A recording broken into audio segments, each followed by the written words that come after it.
surged in Key West and South Florida, and strong winds spun up tornadoes around the Miami area.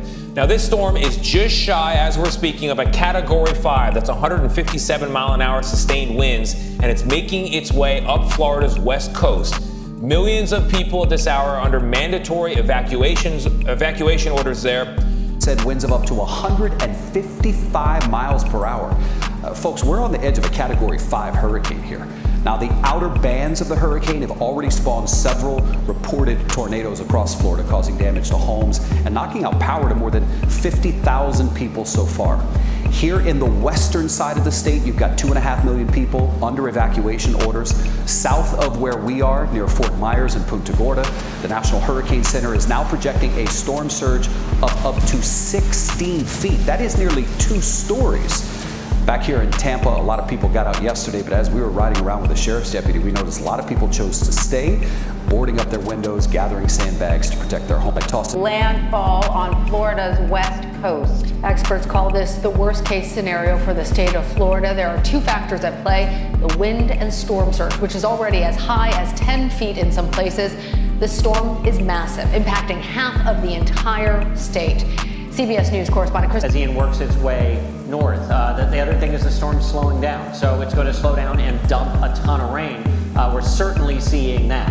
What we're not seeing is the level of storm surge that some parts of the Gulf Coast are possibly going to get. When you're talking about 10, 12, 16, even 18 feet of storm surge, we're not likely to see that here in Tampa. You know, up until 36 hours ago, the real concern was that Tampa was going to take a direct hit, be at the center of this storm. The storm wobbled and it shifted south, and that came as a bit of a surprise to some folks. So, you know, that's one of the dangers of these storms is, you know, we've got that cone, and just because the middle of the line puts it somewhere doesn't mean that's where it's coming ashore. From the National Hurricane Center came in at 3:10, and the official landfall time was 3:05. That's what we have, but it was Cayo Costa was the location.